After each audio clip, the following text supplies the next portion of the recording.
and welcome to Scoooooooooodie Speaks. Today is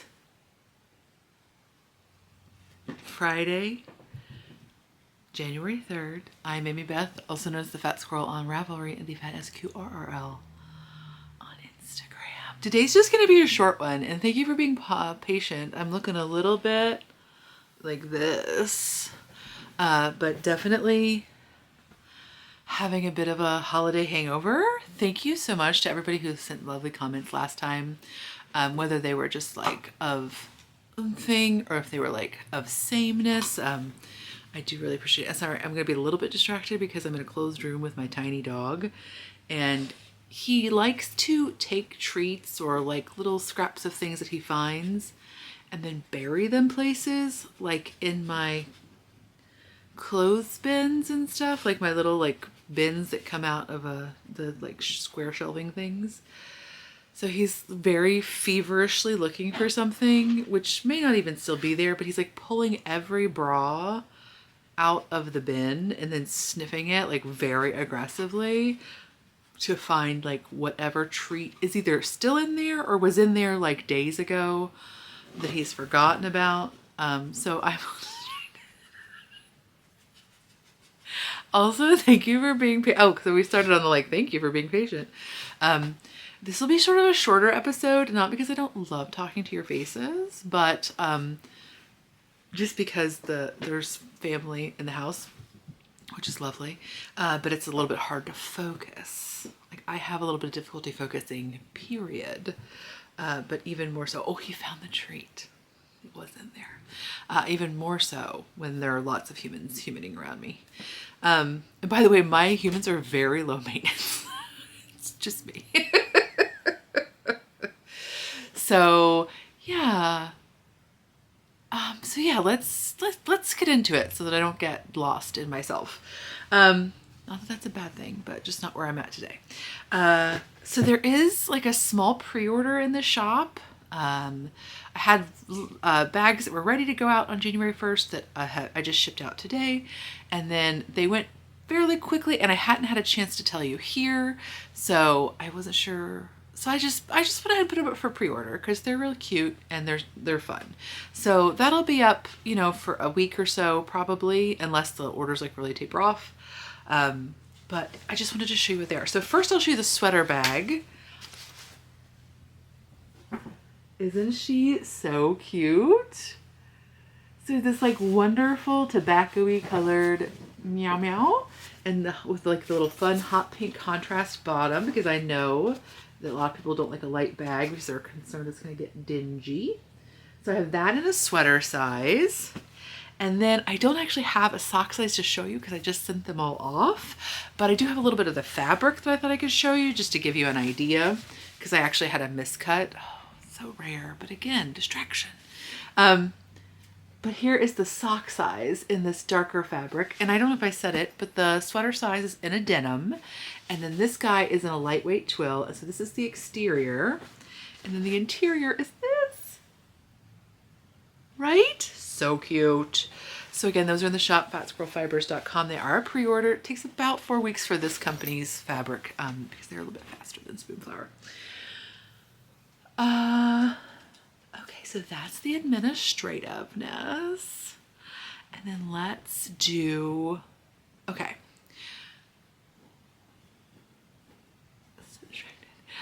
Let's do what I have finished. Okay, so I showed you last time that I had finished my little sampler stitchery, and so I'm going to put in here how I actually ended up finishing it.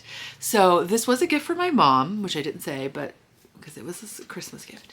And so I went back and forth about whether to frame it, whether to do like a flat mount on maybe like a board or something. But when I was at her house this time, I thought, I don't know where she's even gonna put this. So I decided to go ahead and make it into a pillow, because that was one of the other options I thought might work. So I went ahead and did that, and I just did like 2-inch finished border, I think is what it ended up being, around the stitchery. So, and then originally I thought, oh, so I bought like a pillow form that was about the right size. And so originally I thought I would make the the stitchery into like a sham almost, like where it has like that back where you can put the pillow form in, like the envelope kind of back. So I was planning on doing that, but then when I was actually going to sew the bag together, I did not have the like ability to get out my serger to finish the seams. And even though it would have probably been fine, I just did not have it in my soul to do it. Like, I don't think my mom is going to throw this thing in the washing machine because like it's a cross stitch, but whatever. I had like a weird mental block about it. So then I was like, I'll just make it and then I'll just use the pillow form as like a stuffing, right? Oh my gosh. It was like trying to put my high school self into like a pair of queen size pantyhose that came out of an egg. It was really rough. So I like sewed around the perimeter and I left a pretty big gap at the bottom because I knew it was gonna be kind of hard to get in there, because the pillow form I got was just a smidge bigger, because that's usually what I do to make them like a little bit firmer, the pillows. So I'm like trying to like cram it in there, and I literally almost like injured myself. Although, like, kudos to my machine stitching and those fabrics, because like they did not at all rip. I can't believe they didn't rip. I think I did help that I used interfacing that, what is it called again? It's a Pellon interfacing. Anyway, it's really nice, and it has sort of it has a very, like, it doesn't have like that, it's like a cotton interfacing, so it doesn't have like that foamy texture that even like a lightweight interfacing sort of has. It's very nice and very drapey, but I think it added a good amount of strength to the project so that I was able to, again, like literally almost like give myself a sports injury from stuffing this pillow. And then also panicking while I'm doing it, thinking, oh my God, what if I have to rip this all apart? It's gonna be such a nightmare. So then I'm like stuffing it and being like, ah! So, you know, because that's how a holiday gift should be, right? I mean, I didn't have to bleed on it. I just had to like bleed anxiety onto it. So that was fine. It's fine. It's fine. But I am really pleased with, actually, I'm very pleased with how it turned out. It turned out better than I had hoped it would. I really like it. I'm very proud of it. And I think it looked really good. So that was super enjoyable. And then I did start another stitchery, but I didn't bring it to show you because I started another stitchery and I'll show you next time. I couldn't just like put my hand on it because I put it aside because I was having so much trouble seeing it. That last cross stitch I did was 32 count, and this one is only 36. I've done 36 for most of my projects. I don't know if like I think my eyes were just really tired that day and I was just really having trouble seeing. So I had sort of just put it aside and like give myself a little break from it, but little stressful. But so that's my stitching. And then in quilting, my mom gave me back my star quilt that I had worked on. So I'll put a picture of it here probably. So she got that all quilted. She sort of did, it's not bishop span because she does it on a long arm. So it's sort of like is like a repeatable, but it's very similar to that. Is that what it's called? Bishop span? But now that I say that, that's like very weird. Whatever. And so I just did the binding in the background color, which is like that sort of charcoaly gray artisan shot cotton. And I was really pleased with how it laundered up. It gave it a really good crinkle. I did end up using just the regular wool batting for it. I had originally purchased a batting from the mill, and it was like, it's really interesting how they do it. They have like the wool batting, and then they use like cheesecloth on either side to like sandwich it. And then they do like ties, like, you know, like you tie a quilt, to sort of like keep the wool from migrating. But it was a very thick batting. And so it just ended up not working out for this project. I'm going to use it in probably a smaller quilt that's a little bit less intimidating to do the tying with. Also, I was a little bit concerned. One of the other things that kind of concerned me is that it's very warm, which is normally a great thing, but I run pretty hot. And so I thought, what if I do this giant project with this fabric that I really, really like, and then it's like too hot for me to actually even use? So I decided to just put that one on hold, and I'll make like a lap size thing with it probably. Or, I mean, bigger than lap, but like not a super giant quilt, not a queen size bed quilt with it. But so yeah, that's in my quilting. And then in knitting, I'm like trying to think if there's anything else. I think that's it. I finished my sweet little West Yorkshire Spinners Christmas City socks. And excuse me, I just did these in a 3x1 rib. And then I did change it 2x2 for the cuff because I don't know, it just felt right. And I did do an afterthought heel on these. So I did my normal afterthought heel, which is much deeper than a regular afterthought heel. I think I do, in this case, I think I did 12 rows before I started my decreases. I apologize, I should not drink soda while I'm talking to you.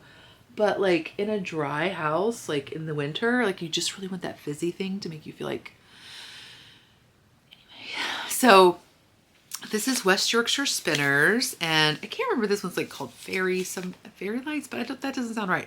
But either way, it's 75% wool, of which 35% is BFL, 25% nylon, and you get 437 yards, 400 meters. And I was just looking to see if it said the colorway. The numbers on it are 068490865. Well, this is probably a colorway. So yeah, they're super cute. Very enjoyable. And like I just keep knitting socks. I've not knit on anything but socks since last time we talked. Which some of you were like, well, then you should have 12 pairs of finished socks. I don't. I don't. But I do have another pair that I did cast on, and these are going to be the same 3x1 rib. And this is opal. Again, this is deep stash. Like I had to go into like the eaves of the house. We call it the annex. I had to go into the eaves of the house to find like my very old bin of like opal that I had hoarded and just like kind of put out of my brain. But so this is one of the Little Prince colorways. And I did sort of try a different sock texture with these. And I really looked at like every stinking project that had this colorway. But really what I liked a few of them. Like I think the one that had like occasional pearl bumps, like a Hermione or something, I did like the look of. So I started doing that, but I didn't really care for how it was looking on my sock. And I probably would have been fine if I just kept going, you know, like had a bigger swatch to look at. But I decided to, you know, I'll just do the 3x1 rib and get those started.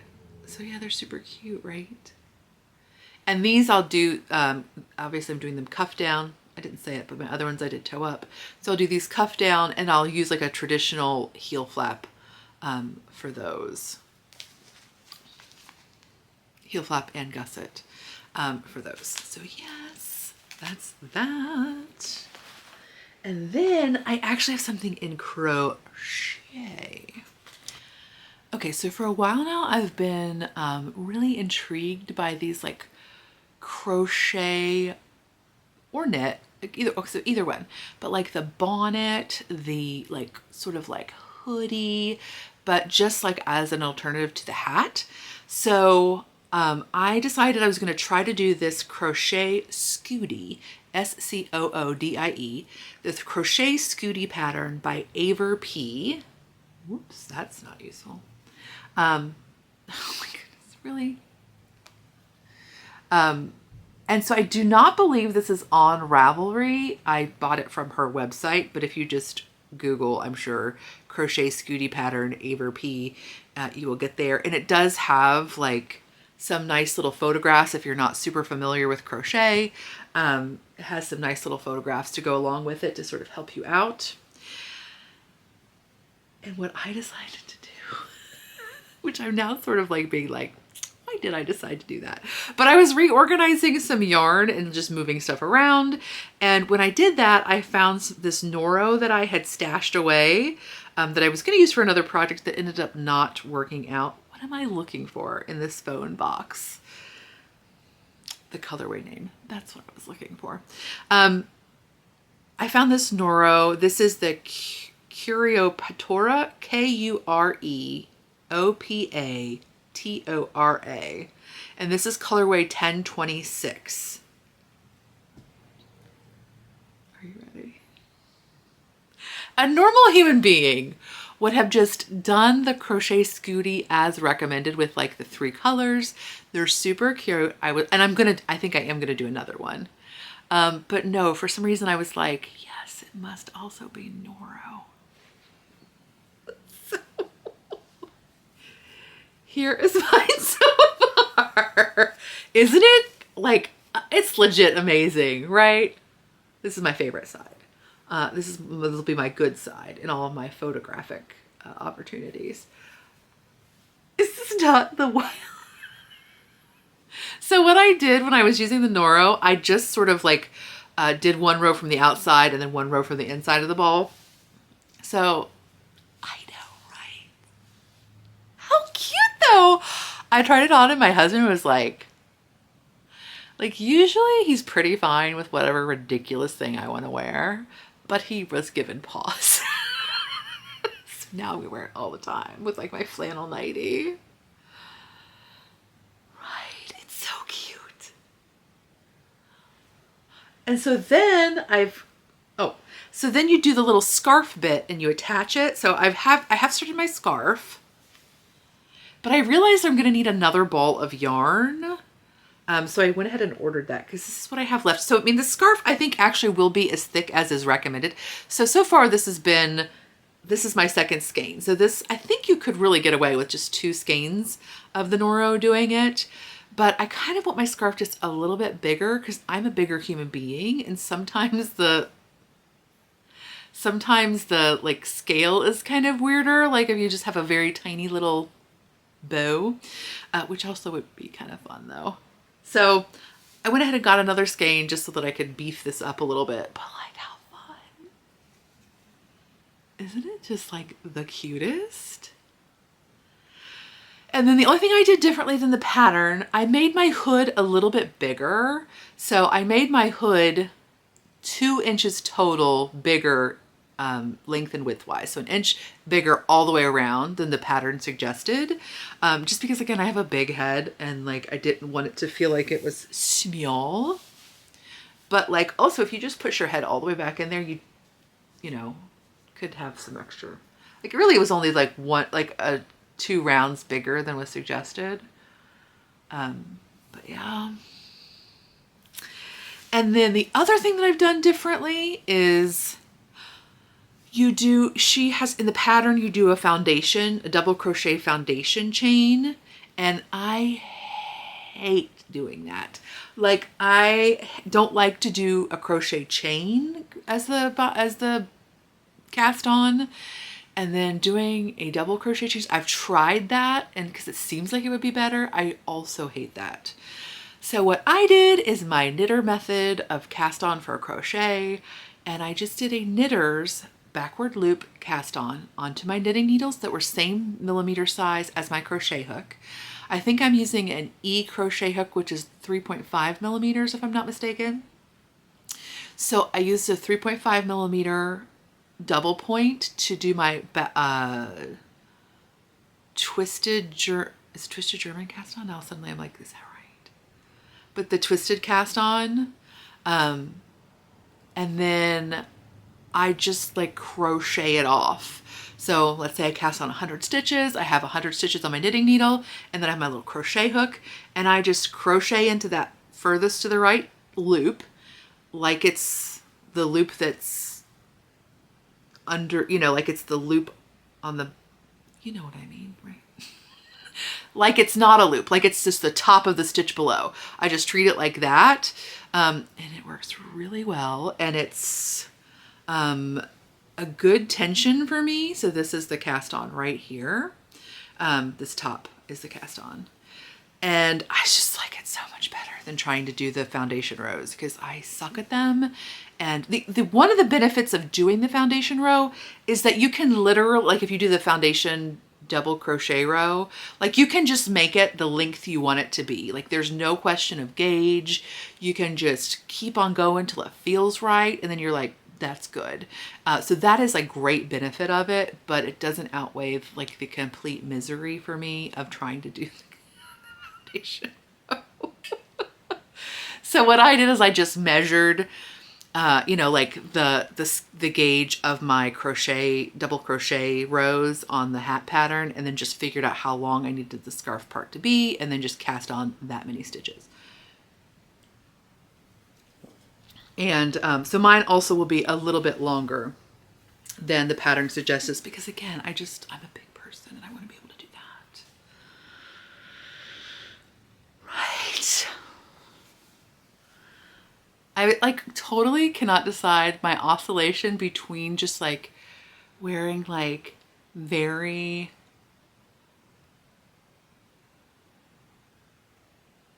I was gonna say very like high school art teacher, like swooshy, like everything is like long and like layery and seems like sort of like sophisticated. I can't decide to go through between that or just like this. I contain multitudes, people. Like, come on. Right? So I am really enjoying this, actually. I've really enjoyed making it. I will say that my Apple Watch definitely thinks crochet is exercise. So I did have a little trouble with my elbow because I was working on it so much. But yeah, like I don't ever have that trouble. Some people have that when they're spinning or like other things, but I never have like my like watch register something as like physical activity that's not, except crochet. So if you have one of those dumb employee programs that makes you like wear a pedometer or whatever, there's nothing wrong with wearing a pedometer. I think it's obviously there's nothing wrong with it, but it is total BS that an employer would let you pay less for your health insurance because you walked X number of steps a day. Like that is literal BS, because A, some people cannot walk. And so that is like, okay, I don't want to get on my rant.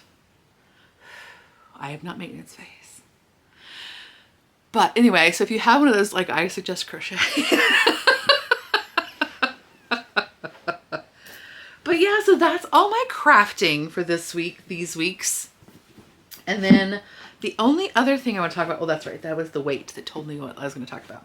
So then in reading, I have finished some other stuff, but I just want to talk about this one because, again, I have limited bandwidth right now. And this is October by Katya Balen, Katyabalen. And this is a children's book, like the Bloomsbury children's book. I don't think it's even I mean, who knows? Like, it's hard to know. The borders are murky, but like the main character is 11 through the majority of the book. I will say, I mean, I will be honest, I was really drawn to this because A, I read a pretty positive review, and then B, this cover art. And I actually bought it for a fall read. I could not get into it. Like I read like the first chapter and was just like very like put off. Yeah, I was. I'm usually very good at suspending disbelief. I'm on board in being in the author's world. I don't question it. But there was like something so perfect about this main character and like her just, I think this is not a spoiler because it'll just be a thing, but like she's a young girl who lives with her father in like the woods basically and is just removed from society by choice. Father is lovely. It's not like an abusive, scary situation. But it was really hard for me to suspend disbelief in the like level of thoughtfulness, the level of like deep understanding that the character had of herself and her like place in this situation. And so I just really got put off by it. I don't know why. Maybe because it's too close, like it's too close to something that like is a fantasy of mine. And so then maybe that's what happened. I don't know. But then I was listening to this booktuber that I've started listening to that I really like. Her channel is Books Like Whoa. And she is wicked cute.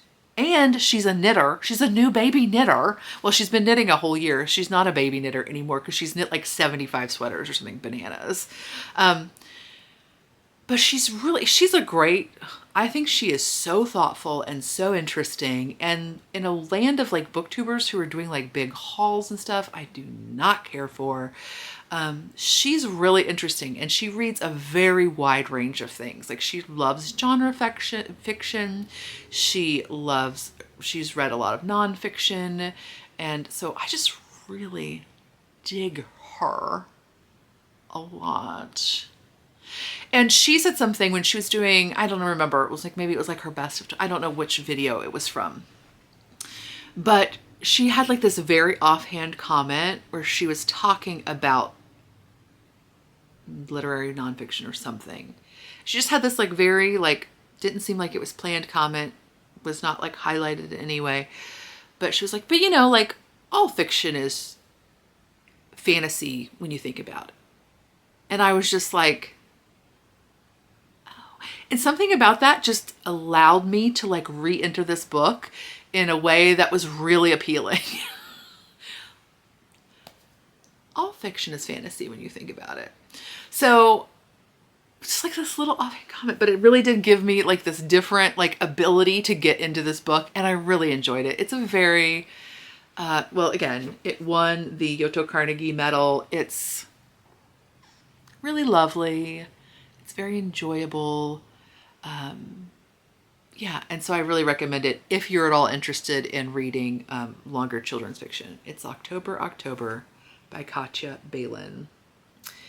And yes, I was about to say, I think it is still, like, yeah, I'm not sure if it's been published in the US because the little doodad only has pounds for the pricing. And I think I did have to wait for a while to get it. I can't remember. So just FYI. And there is no audiobook version that I know of. I looked for that as well when I had trouble getting into it. And I did not find one. That said, I really liked it. I guess I could read you the blurb, which I didn't do at all in the right order. October and her dad live in the woods. They sleep in the house Dad built for them, and they know the trees and the rocks and the lake and the stars like best friends. They live in the woods and they are wild, and that's the way it is. Until the year October turns 11. That's the year October rescues a baby owl. It's the year Dad falls out of the biggest tree and goes to hospital. The year the woman who calls herself October's mother comes back. The year everything changes. A lyrical masterpiece about spreading your wings from the author of The Space We're In. This is the only thing I've read by this author. So, yeah, really enjoyable. So thanks for coming over. I also didn't say that at the beginning. Oh, the brain. She's all over the place. We are about to get snowed in. So today is Friday. On Sunday, we're maybe going to get 12 inches of snow. I don't know. It's one of those, like, we're kind of like, I guess, sort of on the border of whether the storm is going to track a little bit south or it's going to hit us full on. So yeah, I'm just like excited to get snowed in. Like, it changes my life at all. I never leave anyway. But there's something about having like everything like white and sparkly, which is really pleasant, especially in these, like, we've had a lot of like very drizzly, very gray days, which I'm fine with. But sometimes when you look outside, you're just like, oh, that does look bleak. It doesn't even look bleak, because bleak is at least like something. It just sort of looks like nothing. You're just like, it just doesn't even look like, it looks like apathy outside. Look at that. Which is just not my favorite look outside. Get with the program. But we're having like super clear day today, which again probably indicates we're gonna get a good storm through. Sending the kid home to college a little bit early so they don't get stuck in the storm. But yeah, yay. So I hope you stay safe. I hope you stay warm. I hope that your outsides are not apathetic, and also that your insides are not apathetic. and I'll talk to you next time.